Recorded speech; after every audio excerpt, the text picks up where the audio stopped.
भाइयों,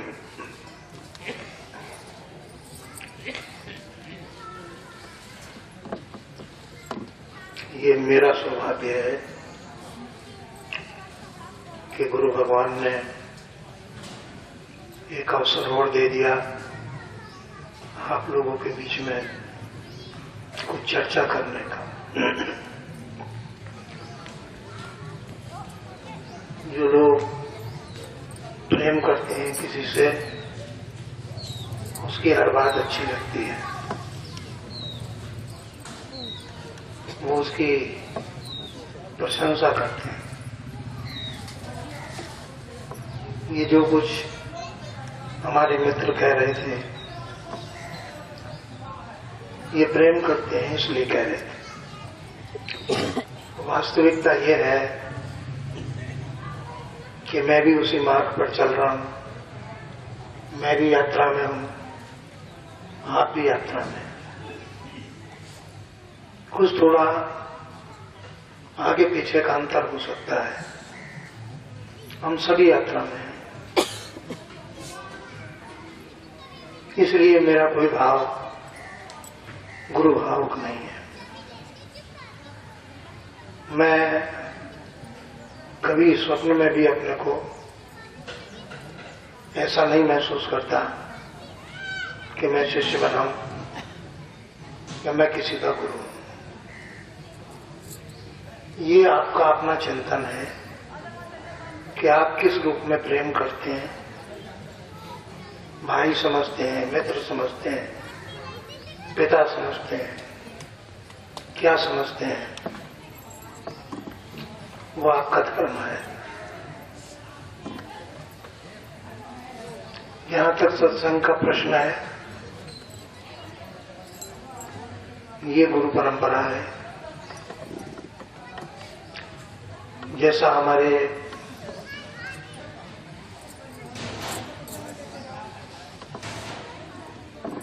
गुरु महाराज ने इस यात्रा को कई भागों में विभाजित किया है।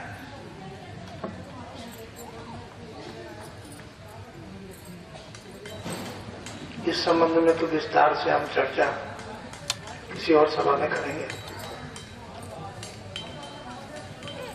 लेकिन उन्होंने, गुरु महाराज ने 5 भागों में इसको बांट के चले। उन्होंने संज्ञा दिया इसको 5 कोश की।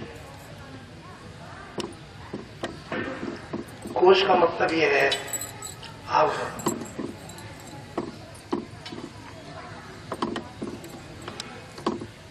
गिलाफ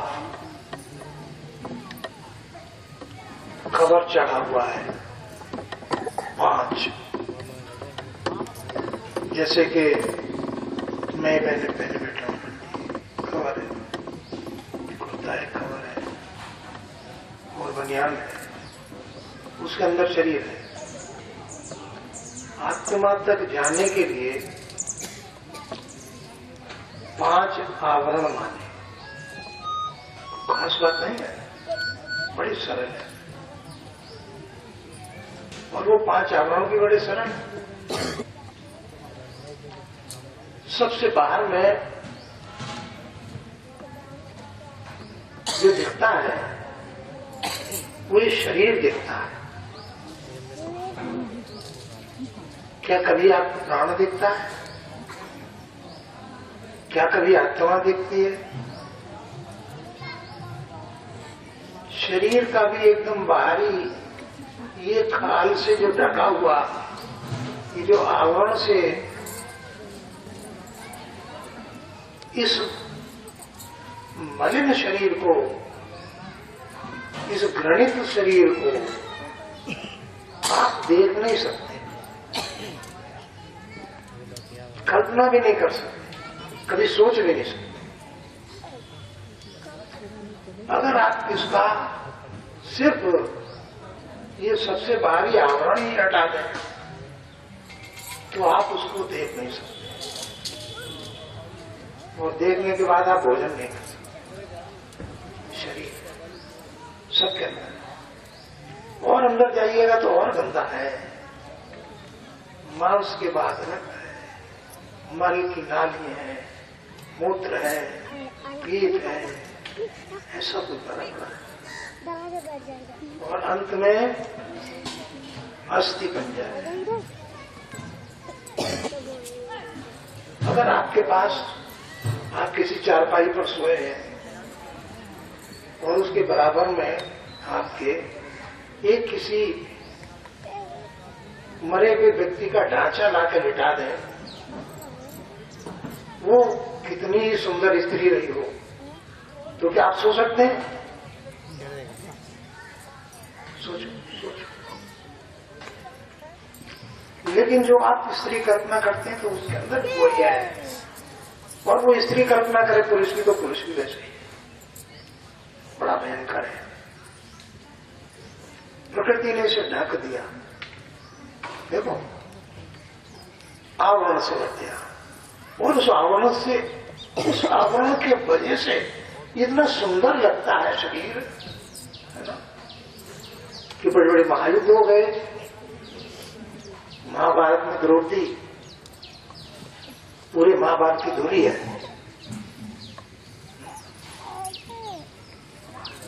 तो इस नश्वर और बेकार और घृणित शरीर में भी एक काम की चीज है,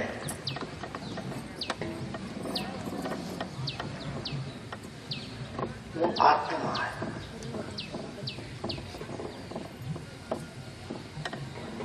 आत्मा, उसकी वजह से ही ये सुंदर लगता है। और जब तक इस शरीर में उस आत्मा का निवास है तब तक ही सुंदर है, तब तक ही अपना प्रिय है, तब तक ही उससे प्रेम है, तब तक हम उसके लिए जान भी दे सकते हैं। लेकिन वो आत्म तत्व जब निकलता है तो ये शरीर बेकार है। कई भाई भजन सुनाते थे, माया रहे न कोड़ी काया, काया रहे न कोड़ी काम की, जब हंस विदा होता है। प्रश्न ये है कि हम इसे रोज देखते हैं, लेकिन सच बताओ, ईमानदारी से सोचो, कभी हमें वैराग्य होता है? क्यों? क्योंकि हमें मोहाशक्ति है, मोहाशक्ति है। मैं महात्मा तुलसीदास की इस चौपाई को बहुत जगह, बहुत बार, बहुत परिप्रेक्ष्य में कहता हूं, फिर कह रहा हूं, वही सेमर, वही सुआ, सेवत सदा बसंत, और तुलसी महिमा मोह की सुनत सरात। परमात्मा ने ये भाव दे दिया मोह का। क्या मोह है? मेरी पत्नी,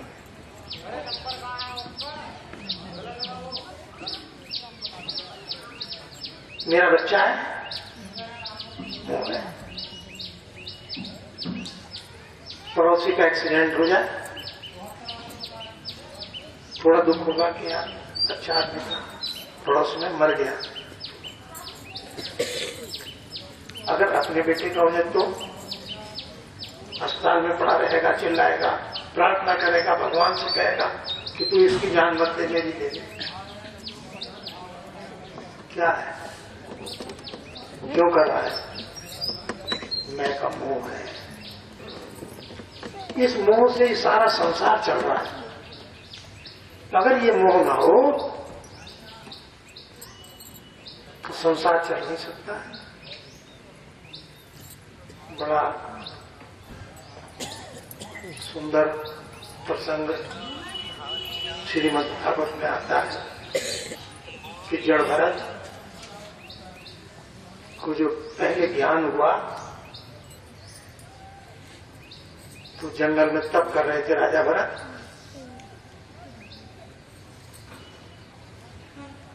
नदी के किनारे गांडवी नदी थी। राज्य में अपना राज्य वैभव छोड़ के वहां एक कुटी बना कर रह रहे थे। दिन भर जंगल से कुछ फल ले आए, खा लिया, भजन किया। जल में खड़े होकर अर्घ दिया करते थे भगवान सूर्य को। तो अर्घ दे रहे थे तो देखते क्या है कि एक शेर एक हिरणी के पीछे भाग रहा। अब जरा कल्पना कीजिए, आपके पीछे अगर कोई मारने को डाकू पकड़ा हो, आप जान बचाने के लिए आते हो, तो आपकी दशा कैसी होगी? प्रत्येक जीव मात्र इस प्राण की रक्षा के लिए बहुत उपाय करता है, सब कुछ करता है। और वो पशु भी करता है। एक चींटी भी हो, वो भी अपनी प्राण रक्षा करती है। एक हाथी भी करता है, सब करते हैं। हिरनी भाग रही है, भागते भागते शेर पीछा कर रहा है। ये नदी में खड़े जल दे रहे हैं, अर्घ दे रहे हैं भगवान को। शेर की दहाड़ से आपको नहीं देखा कि क्या हो गए, तो हिरनी किनारे पे आके कूदती है, जंप मारती है। वो गर्भवती थी, उसके बच्चा होने को था। भय के कारण, झटके के कारण उसका प्रसव, उसका बच्चा नदी में गिर गया और वो किनारे पर गिरते गिरते मर गई। अब इन्होंने देखा कि जीव हत्या हो रही है मेरे सामने। ये हिरनी मर गई, ये बच्चा है, ये एकदम जमना तड़प रहा है पानी में। इन्होंने उस बच्चे को उठाया, उस बच्चे से मोह हो गया, राज्य छोड़ दिया, पत्नी छोड़ दी। राजाओं की अनेक पत्नियां होती थी, अनेक बच्चे होते थे, राजकुमार हो, सब कुछ छोड़ दिया, राज्य छोड़ दिया, खजाना छोड़ दिया, वस्त्र छोड़ दिए।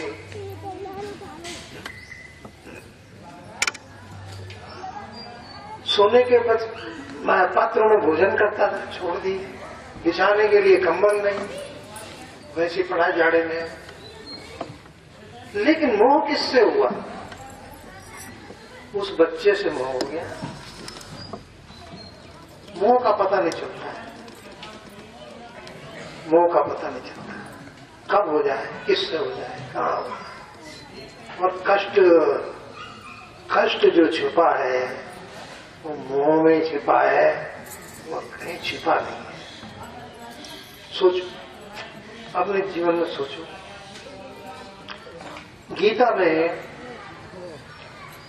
गीता और रामायण दो ऐसे ग्रंथ हैं। ये रामायण भक्ति काव्य है। कितना समर्पित होना चाहिए शिष्य को या भक्त को अपने इष्ट से, वो रामायण के महात्मा तुलसीदास ने जैसे ब्रह्म और जीव है, उसी तरह गुरु और शिष्य है। उसी रूप में राम को मानते हैं वो। हालांकि बात में उन्होंने राम की परिभाषाएं बताई हैं रामायण में।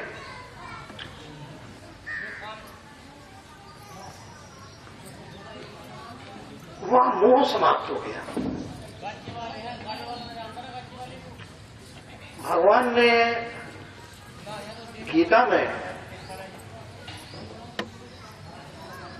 गीता एक समाज शास्त्र है, गौर कर करके देखो आप, धार्मिक विवेचना में मत जाओ। समाज शास्त्र क्या हो रहा है? ये द्वापर था, झगड़ा किसमें हुआ? कौरव और पांडव में। कौन थे आपस में? सगे चचेरे तहेरे भाई, दो भाइयों की संतान।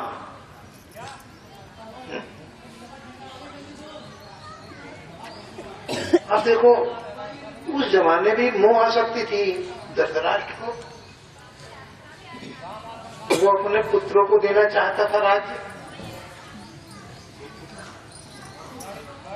और पांडव जिनका हिस्सा बनता था आधा, उसको मारना। आज भी परिवारों में हो रहा है कि नहीं हो रहा है? परिवारों में आज भी वैमनस्य उसी बात पर हो रहा है, उसी बात पर हो रहा है कि जैसा द्वापर में था। और मैं अगर कहूं कि रामायण के काल में भी अगर विवाद शुरू हुआ है परिवार में, तो संपत्ति पर ही हुआ है। जब राम को दशरथ राज्य देना चाहते थे और कैकेयी चाहती थी कि मेरे पुत्र को मिले, तो झगड़ा काहे का हुआ? चाहे त्रेता देखो, चाहे द्वापर देखो, चाहे कलयुग देखो, बात वो की वही है। पात्र बदले हैं, विवाद आज भी है, आज भी संपत्ति पर हत्या है, आज इसी मोह के कारण सारा कुछ गड़बड़ है। तो मैं ये मान के चलता हूं कि ग्रंथ महाभारत एक समाज शास्त्र है, विस्तृत समाज शास्त्र, और भगवान ने उपदेश किया है कि उसका मोह बंद हो, ये मोह आसक्ति टूटे। मोह आसक्ति के समाप्त करने के लिए भगवान ने ये सारा उपदेश किया। तो इसका मतलब आज की परिस्थितियों में भी गीता से ज्यादा काम का कोई ग्रंथ नहीं है। महर्षि वेदव्यास ने 1,00,000 श्लोकों की रचना की है, जो दुनिया में किसी ने नहीं की। महाभारत एक ही काव्य में, उसके अलावा भी उनका बहुत वर्क है, बहुत काम है।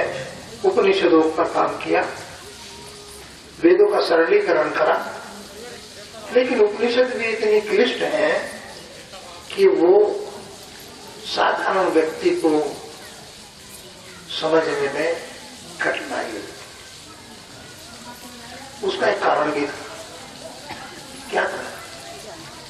पढ़ना लिखना नहीं कहूंगा, मैं कहूंगा पढ़ना, विद्या अध्ययन करना सिर्फ एक वर्ग के पास था, ब्राह्मण वर्ग के। क्षत्रिय लोग अपने बच्चों को पढ़ने आश्रम में भेजते थे। भगवान राम भी वशिष्ठ के आश्रम में गए और कृष्ण भी संदीपन के यहाँ गए। क्षत्रिय लोग आश्रम नहीं बनाते थे, उनका काम युद्ध का था, राज्य चलाने का था। ब्राह्मण राजा नहीं होता था, ब्राह्मण राजगुरु होता था, लेकिन खुद गद्दी नहीं संभालता था, खुद हथियार उठाता नहीं था। और मजा ये है कि हथियार चलाना सिखाता था। द्रोणाचार्य आचार्य थे, वो इन पांडवों के गुरु थे, अर्जुन के गुरु थे, कर्ण के गुरु थे। इनको सिखाया उन्होंने, लेकिन खुद हथियार नहीं उठाते थे।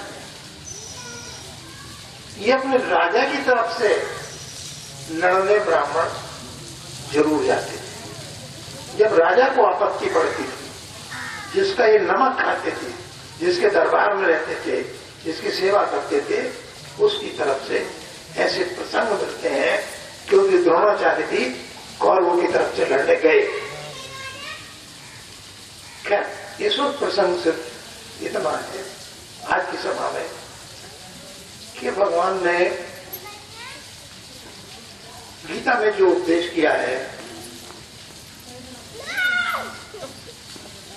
कृष्ण ने जो उपदेश किया है, उसे इतनी तन्मयता से सुना और समझा अर्जुन ने कि अर्जुन कृष्णमय हो गया, कृष्ण का ही स्वरूप हो गया। देखो एक बात सोचो, अगर एक शिष्य अपने गुरु जैसा बिल्कुल उस बात को कहने लग जाए तो लोग क्या कहेंगे कि अपने गुरु महाराज जैसा हो गया,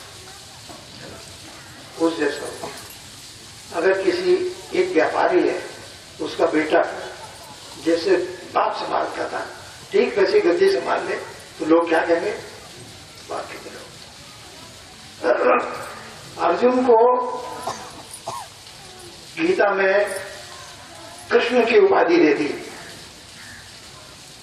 क्योंकि बिल्कुल कृष्ण जैसा ही ज्ञान को उन्होंने सुना, जो कृष्ण ने कहा उसने समझा और उसी ज्ञान को फिर वेदव्यास ने महाभारत में कहा तो वो भी कृष्ण के स्वरूप हो गए। तो कितनी सुंदर स्थिति रही होगी इन तीनों की कि जिस स्थिति में कृष्ण बोलते हैं उसी स्थिति में अर्जुन सुनते हैं, उसी में वेदव्यास उसकी व्याख्या करते हैं, तो तीनों को कृष्ण की उपाधि दे दी। अब भगवान ने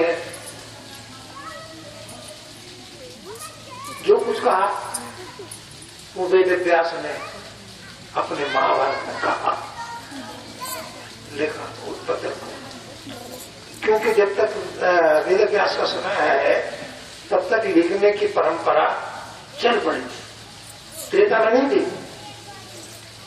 राम के जमाने में महर्षि वशिष्ठ ने कहा है और उन्होंने याद कर लिया, वाणी से कहते थे, वैसे लिपिबद्ध नहीं था, लेकिन वेदव्यास ने लिपिबद्ध किया। और बाद में तो उन्होंने जब ये देखा कि इतना कठिन हो गया तो उन्होंने फिर पुराणों की रचना कर, उपनिषदों के बाद पुराण कर, तो उन्होंने इस ज्ञान को कहा।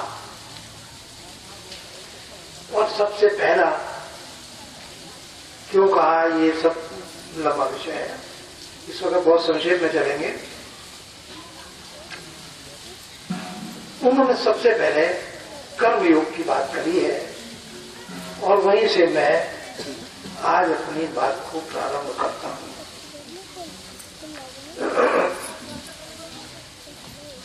असल में जिस तरह परमात्मा अनंत है, सर्वव्यापी है, जीव का स्वभाव भी कर्म से बंधा हुआ है, कर्म अनंत है।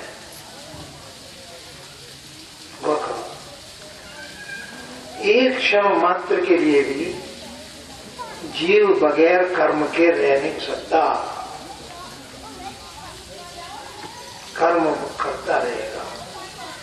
क्यों? आप बैठे हो तो आप कहेंगे तो नहीं करना, लेकिन संस्कृत के विद्वान से पूछते बैठना क्रिया है। आप 2 घंटे बैठोगे, 3 घंटे बैठोगे तो थक जाओगे। अगर काम नहीं कर रहे तो थकते क्यों? क्रिया तो हो रही है, चलना भी क्रिया है, दौड़ना भी क्रिया है, खड़े होना भी क्रिया है। अगर आपको ये कह दिया जाए कि आप खड़े रहो, कितना देर खड़ा रहोगे, उसके बाद थकोगे। खड़े रहना भी क्रिया है, बैठना भी क्रिया है और लेटना भी क्रिया है, सब कर्म। और अंदर में तो अनंत कर्म चल रहा है, शरीर के अंदर तो अनंत कर्म चल रहा है। रात इसमें कुछ थोड़ा बहुत चर्चा की,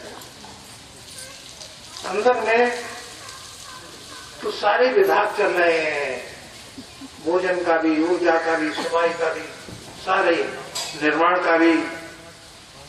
आप सोचते हो कि बीमारी दवाई आराम करती है? दवाई आज तक किसी को आराम नहीं करती। दवाई रोग को फैलने से रोकती है, आराम शरीर ही करता है। शरीर की ही शक्ति रिकवर करती है। हाँ, किसी के जख्म हो जाता है, होता है तो दवाई लगाता है डॉक्टर बाहर का इन्फेक्शन रोकने के लिए, लेकिन जोड़ता कौन है? जोड़ता तो उसका मांस सत्यान जोड़ता है, डॉक्टर नहीं जोड़ता। दवा नहीं बनी आज तक दुनिया में। अब जो नई दवाई ईजाद कर रहे हैं स्टेम सेल्स को, वो भी शरीर से ही ले रहे हैं और वो सेल्स एकदम वृद्धि करके उस स्थान की पूर्ति करते हैं। तो वो कहता है कि कर्म अनंत है,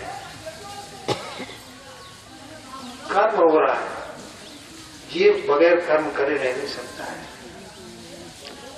इसलिए कर्म को भगवान ने सर्वप्रथम महत्व दिया कर्म योग का। और यहां उन्होंने व्याख्या की है धर्म की। धर्म की, आप कहते हैं धर्म का कार्य है। धर्म का उन्होंने व्याख्या की कि धर्म आदमी का कर्तव्य है, उसे क्या करना चाहिए वो धर्म है। धर्म हिंदू, मुसलमान, ईसाई, पारसी जैसा कुछ, क्योंकि उस जमाने में तो वैदिक ही धर्म था और कुछ आई नहीं। और धर्म और संप्रदाय में अंतर है मोटे रूप से, जैसे मैं समझता हूं। धर्म वो है जहां कोई एक निश्चित बंधन नहीं है कि आप ऐसे पूजा करो। वैदिक धर्म में ये कहा कि परिस्थिति के अनुसार आदमी का विभिन्न प्रकार से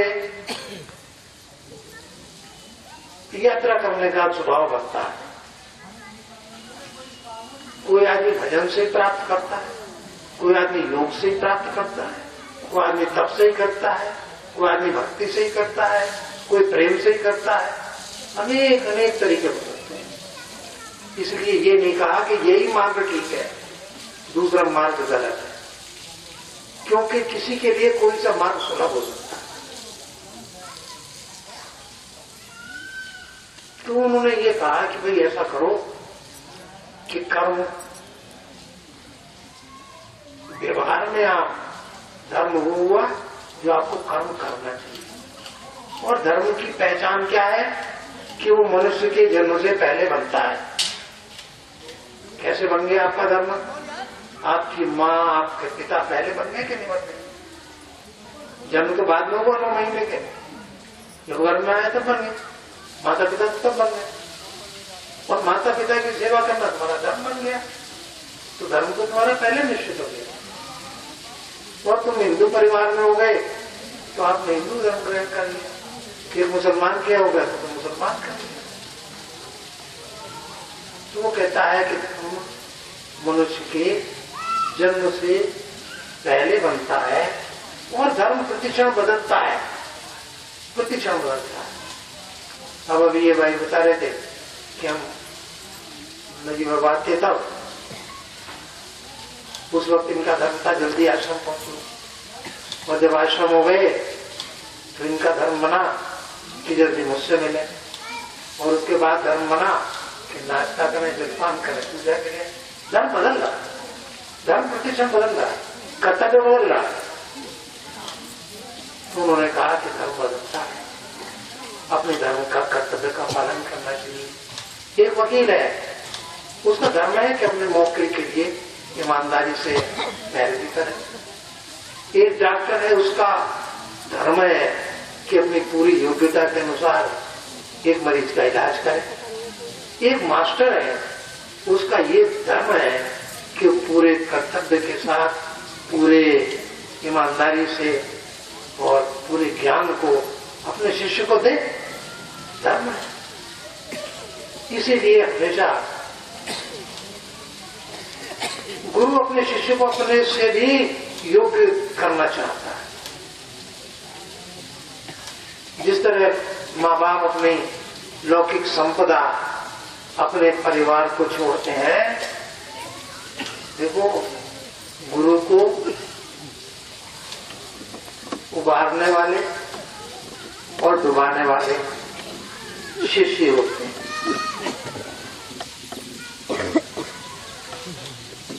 अगर शिष्य कुमार जी हो गया तो गुरु का नाम डुबो देगा, और अगर शिष्य धर्मात्मा हो गया हो तो वो गुरु का नाम हो सकता है। जिस तरह संतान समाज में पिता के नाम को, वंश को क्या कहती श्रीमद् भागवत कि कई पीढ़ियों का उद्धार कर देता है और कई ऐसा कुकर्म करता है कि कई पीढ़ियों तक बदनामी पीछा नहीं छोड़ती। धर्म का अपने पालन, अपने कर्तव्य का पालन कर, और उसका कर्तव्य फिर ये भी है कि इस मोह शक्ति से हटके जाने कि मेरी यात्रा कहां तक है। क्या मेरी यात्रा शरीर के साथ समाप्त हो रही? शरीर तो प्रकृति से निर्मित था, अरे तो इसी प्रकृति से पंचभूत से बंधा शरीर, और पंचभूत में चला जाएगा, खत्म। यहां से न कुछ जाएगा ना आएगा। आप देखो, अभी आपके कुछ बुजुर्ग ऐसे होंगे, मैंने तो खूब देखा है, ब्रिटिश साम्राज्य था, अंग्रेजों का इतना दबदबा था, अंग्रेज हुकूमत का। उससे पहले मुगल साम्राज्य, मुगलों से पहले और हिंदू राजा थे, बदल रहा है, एक तो नहीं रहा। ये बताओ उनके राज्य कहाँ चले गए, उनकी संतानें कहाँ चली गई, उनकी वारिसें कहाँ चले गए, बदल कुछ नहीं बचेगा। कितनी भी संपत्ति हो आप छोड़ दो, सब बटेगी, किसी में बढ़ जाएगी, जिसका हाथ लगेगा छीन बनेगा। पांडवों ने पूरी विजय प्राप्त करने के बाद इतनी आत्मग्लानि महसूस करी कि यार इससे तो ना लड़के तो रहता। इतनी घृणा हुई, इतनी आत्मग्लानि हुई कि उन्होंने कहा हमारे लिए बेहतर ये है कि हमने इतने पाप कर्म कर दिए कि शरीर को बर्फ में गला के मरना चाहिए, ऐसे भी नहीं मरना चाहिए, बर्फ में गल के। बड़ा कठिन होता है इस तरह मरना। और पांडव राज्य को छोड़ के अपने बेटे को देके, ले भैया तू कुछ कर, हम तो चले। कर दी, इसी रास्ते से गए हरिद्वार से। तब उस जमाने में हरिद्वार तक बर्फ पड़ती थी। हरिद्वार ये हरि का दरवाजा था। पहाड़ शुरू हो जाते थे, गंगा यहां उतर रही, आगे बढ़ते थे, बर्फ बर्फ में चले गए। और इन स्थानों पर गए केदारनाथ वगैरह। ये कहते हैं कि जब भगवान केदारनाथ के दर्शन करने गए पांचों पांडव, छठी द्रौपदी, तो मंदिर के द्वार पर जब पहुंचे तो दूर से उन्होंने देखा कि वो जो शिवलिंग था वो जमीन में उल्टा हो गया, जमीन में धंसने लगा और उसकी ऊपर शिला निकल गई। तो उन्होंने भीम से कहा, युधिष्ठिर ने, कि अरे देख नहीं रहा कि हम इतने पापी हैं कि हमें देखकर ये भगवान का शिवलिंग भी नीचे जमीन में चला गया और उसकी जड़ निकल आई, ये भी कहीं जमीन में चली जाए तो इस पकड़ ले। तो भीम ने उस शिला को पकड़ लिया। केदारनाथ में वही है, मूल रूप में वही है। अब इन्होंने मुझसे प्रार्थना करी तो उन्होंने पता क्या कहा, भगवान शिव ने कहा कि मैं कुल घातियों को दर्शन नहीं देता। तब इन्होंने उनसे प्रार्थना करी कि महाराज हम तो यहाँ प्रायश्चित करना आए थे, हमसे जो अपराध हो गए हम तो उसकी सजा भुगतने के लिए आए थे, हम तो इस शरीर को छोड़ने आए थे जो प्रकृति जन्य है, और ये कष्ट इसलिए सहन कर रहे हैं कि जो पाप है उन पाप का बोझ हल्का हो जाए। जब बहुत प्रार्थना की तो भगवान शिव प्रसन्न हुए और उन्होंने कहा कि देख,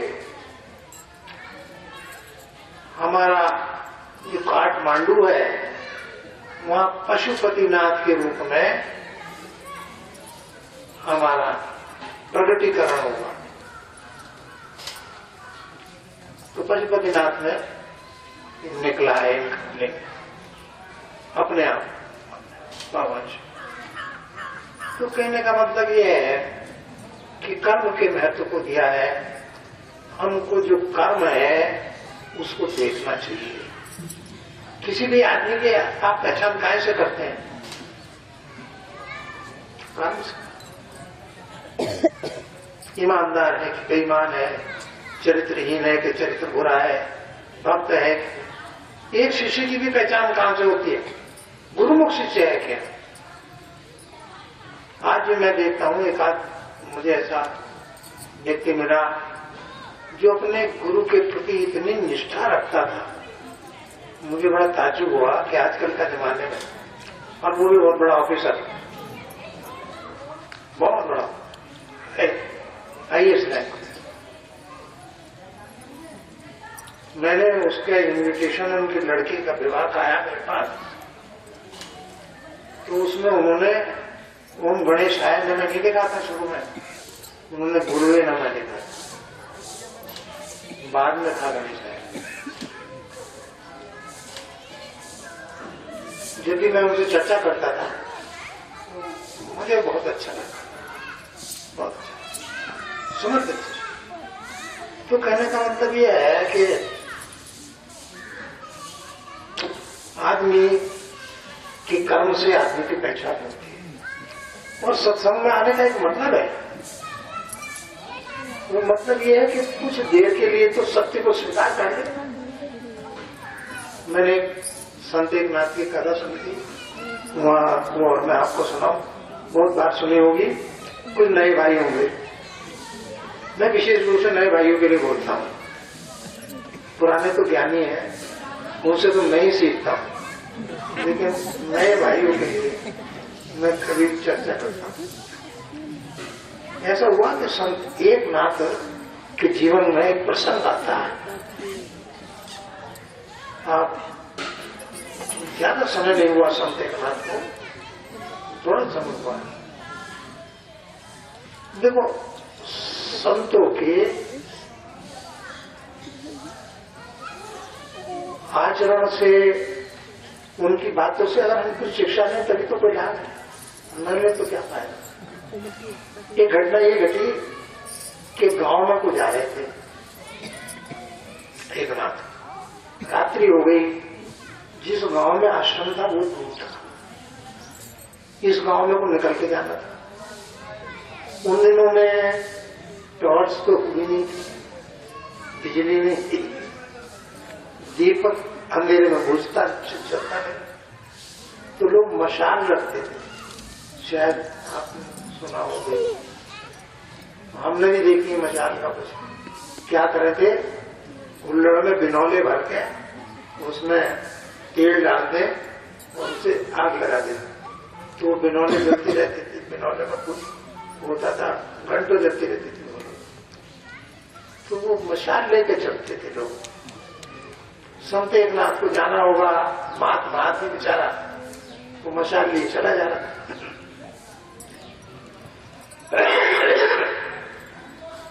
रात्रि हो गई काफी। तो देखता क्या है कि आदमी इन्हें देख के एक तरफ को हट गया रास्ते से।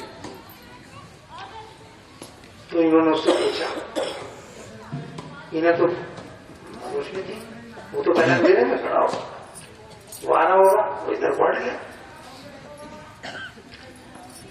इन्होंने पूछा कि भाई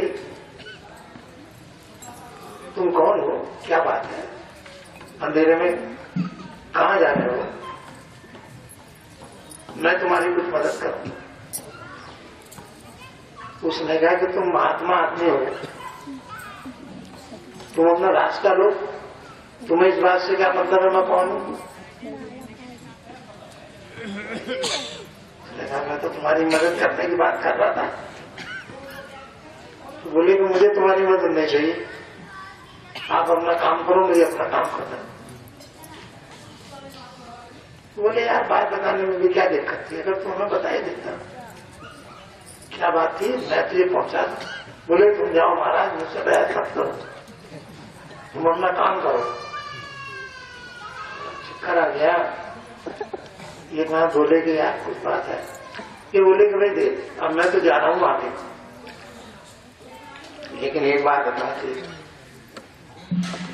अब उसे भी पीछे छुड़ाना था। वो बोला कि अच्छा बताओ क्या कहना महाराज, जल्दी बताओ, जाओ मुझे भी काम पे जाना।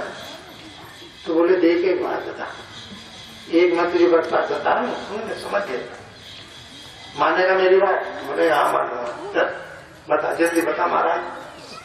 अब उसे ले गया, महात्मा कहाँ पल्ले पड़ गया यार, चिपटा हुआ। उन्होंने कहा देख ऐसा करना कि चाहे तू कुछ ही कर्म कर रहा है, मुझे मत बता, मुझे मत बता तू क्या करना, लेकिन सच बोलना, बस इतना कह के महाराज पड़ गया। तो संतों के अलग होता है, हिसाब ये अलग है। चल एक ना चल गए, एक गया, सोचने लगा कि यार वो था चोर, चोरी करने के नियत से जा रहा था, उसे अंधेरे की तलाश थी, उसे किसी मकान में जाना था। अब मिल गए वो महात्मा, इसने पूछ लिया। तो चोरी के नियम के अनुसार टोकना वर्जित है। अगर चोर को टोक दो तो उसकी चोरी फिर सफल नहीं होती। अब वो चोर बोला यार ये कहां से भगवान मिल गया, अच्छा खासा काम बन गया था, जो बेवकूफ महात्मा इसे लेना न देना और मुझे चिपट गया। अब और चलते चलते ही और कह गया कि कुछ भी करिए तो बोलिए इसकी बात मानो। अब उसने सोचा कि यार इस गांव में तो कुछ बन नहीं गया, कुछ बात, चलो यहाँ तो शगुन खराब हो गए, दूसरी जगह चलते। पास में ही बड़ा गांव था, हो सकता है एक आदमी उसी गांव में जा रहा है, वहीं राजा निवास करता था। एक आदमी उसका होगा गांव। ये भी चोर भी चलते चलते वहां पहुंच गया। अब वहां पहुंचा तो रात बहुत हो गई, वहां से परिचित भी नहीं था। अब चोरों का तो ऐसा ही है कि उन्हें कुछ अंदाज रहता है कि कहाँ पैसा हो सकता है, कहाँ कुछ। तो सोचा कि चलो जो कुछ भी हाथ लगेगा, अब तो शगुन खराब हो ही गए थे, लेकिन अब दूसरे गांव में आ गए, फिर देखते हैं। यहां भी उसे एक आदमी मिल गया, वो किसी सड़क पर गुजारा था। एक आदमी का भाई सुनिए क्या है, अब एक जगह तो पीछे छुड़ा गए थे, दूसरा मिल गया, क्या मामला है। बोले मामला क्या है भैया, तू कहां जा रहा है, कौन है, कुछ बता दे। बोले तुम कौन हो। तो उस आदमी ने कहा मैं हूं चोर। अब इसे तसल्ली हुई कि ये काम का आदमी मिला। मैंने कहा मैं भी चोर हूं। बोले यार कोई जगह बता दे, आज तो शगुन खराब हो गए, तो कोई ऐसी जगह बता जहाँ कुछ माल वाल हाथ रखता। बोला ठीक है चलो मैं बताता हूँ। वो ले गया, बोला देख इतनी बड़ी चोरी कराऊंगा कि जिंदगी में फिर चोरी करनी नहीं पड़ेगी, एक बार में इतना माल आता गया। कहा? बोले यहाँ का जो राजा है इसके महल में चोरी कर। वो बोला मेरे बस की नहीं भैया, राजा के पकड़ लेंगे सेवा। बोले ये मेरी जिम्मेदारी है, चोरी करना तेरा, पकड़ा जाए ना ये पकड़ नहीं सकता कोई, ये मैं तरकीब बताऊंगा। बोले फिर तू क्यों नहीं गया? बोले 2 आदमी चाहिए यार, एक देखने वाला चाहिए, एक चोरी करने वाला चाहिए, और तू मिल गया। बोले ठीक है मैं नीचे की देखभाल करता हूँ, तू होना चोरी। हाँ। बोले देख इधर एक जीना है, उसके किवाड़ को लेने हैं, वहां चला जा, पैड़ी चढ़ के ऊपर पहुंचेगा, वहां राजा का पक्ष है, यहाँ कोई सिपाही नहीं आने का, मैं खड़ा हूँ, तू बेफिक्र रहे, मैं जीना बेड़ दूंगा, तू ऐसे चला। और उसने बताया कि देख यहाँ पर एक अलमारी में सोने की एक वो रखी है संदूक जी, उसमें कोई हीरे रखे हैं बहुत कीमती, तो हीरे उठाना, बात खत्म हो गई, बांट लेंगे आते आते। सोने गया, थोड़ा ज्ञानी आदमी है, दरवाजा भी खुला मिल गया, जीना भी है, ऊपर अलमारी भी है, अलमारी खोली, सोने का वो भी मिल गया डिब्बा, इसमें देखा तो हीरे हैं, वाकई में 5 हीरे चमक के बड़े बड़े। सही बात कहता था, ज्ञानी चोर है, बहुत तजुर्बेकार है। ठीक है 5 हीरे थे।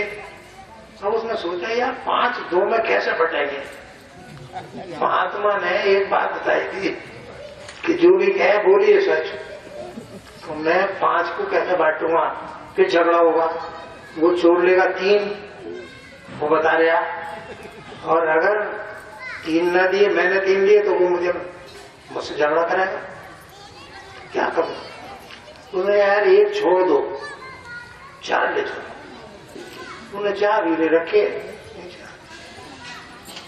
हाँ क्या बोला छोड़ते यार, तू बड़ा होशियार आदमी है, वाकई में कोई नहीं मिला। अब ऐसा करते हैं कि मैं 4 हीरे ले आया। बोले वहां कितने थे? बोले 5 थे।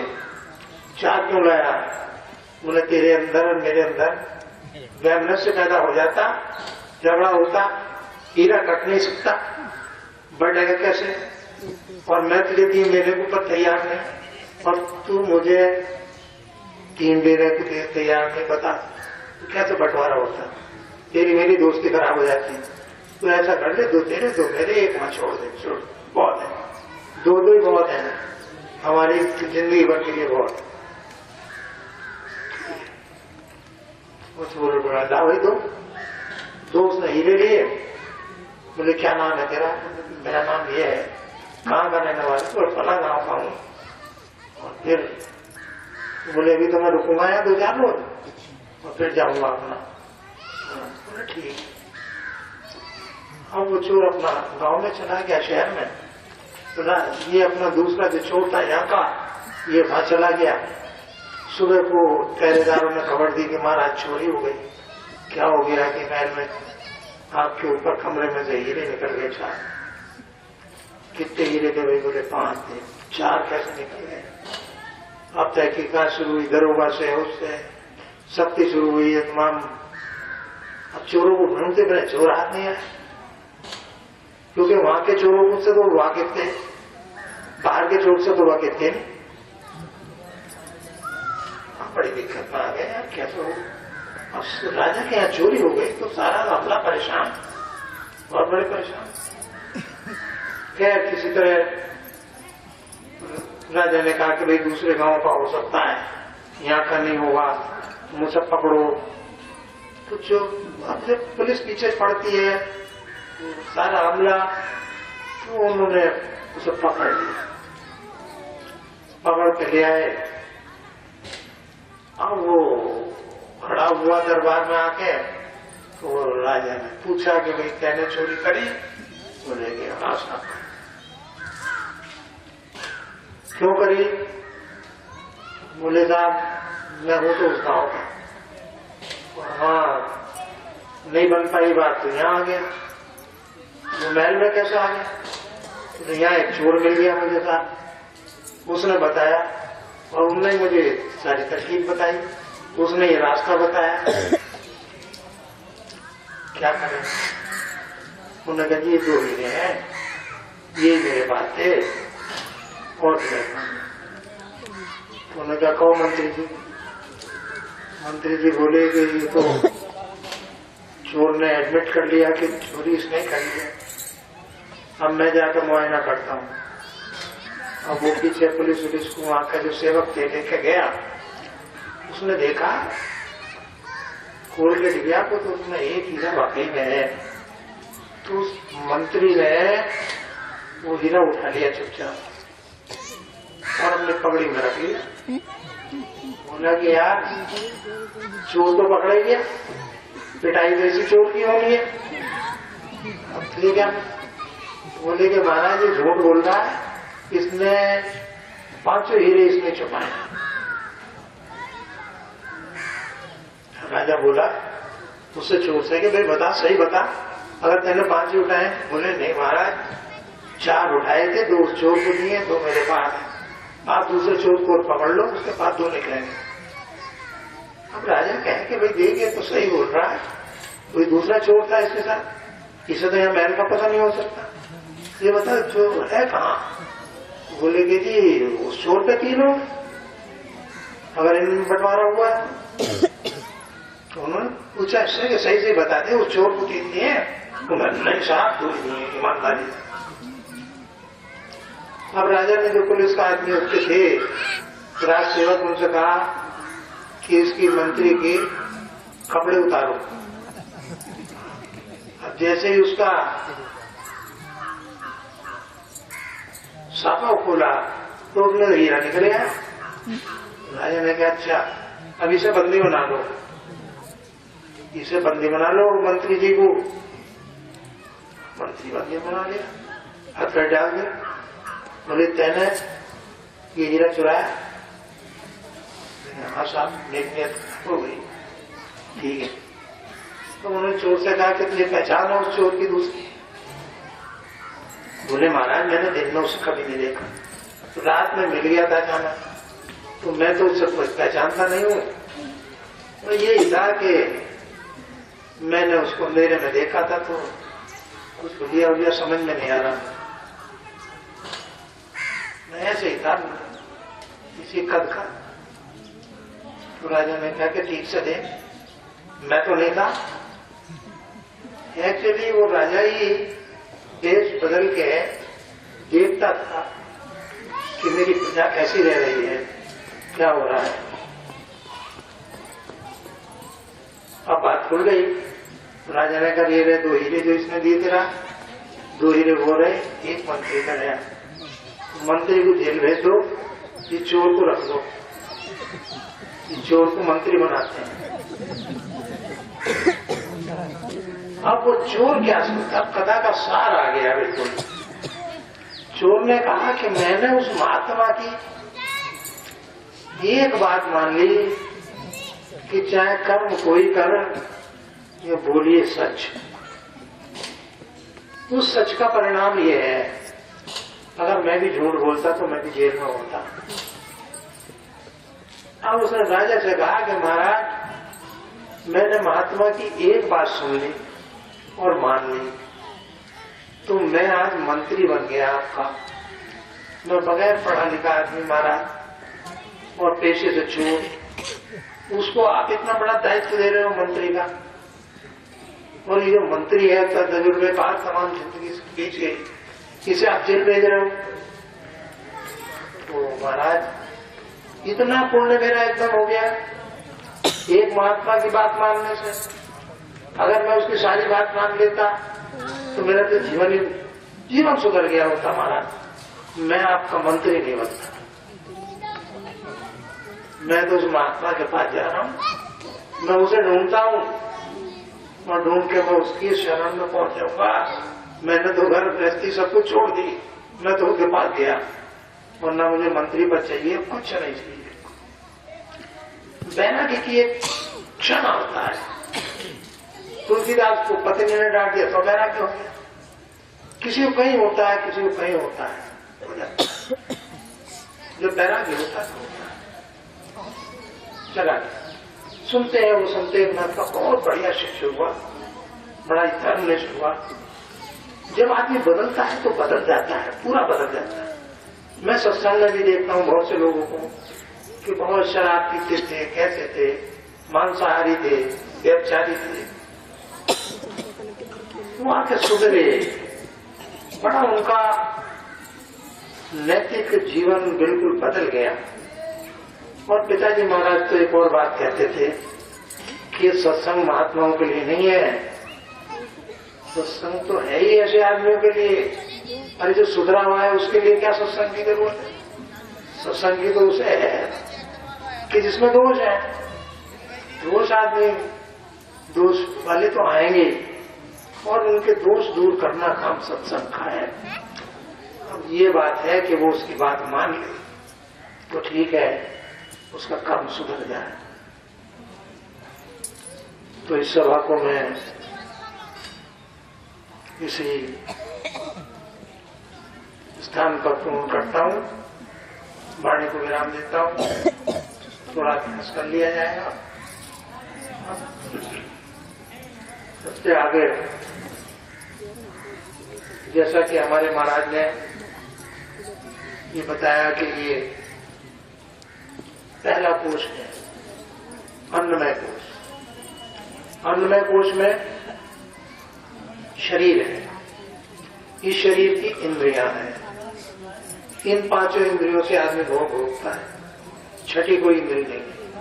छठवां तरीका कोई भोग भोगने का आदमी के पास नहीं है, 5 ही तरीके हैं।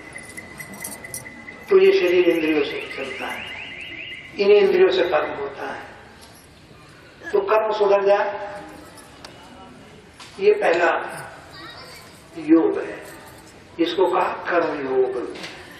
कर्म योग हम वासनाओं से हटकर इंद्रियों का सही प्रयोग हो,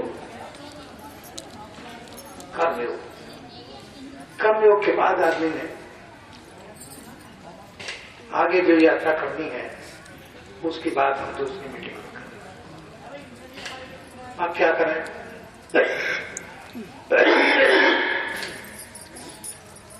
थोड़ी देर के लिए ये समझ लो कि मैं हूं और मेरा इष्ट है, तीसरा कुछ नहीं, या कोई नहीं है, सिर्फ मैं हूं और मेरा इष्ट, बस।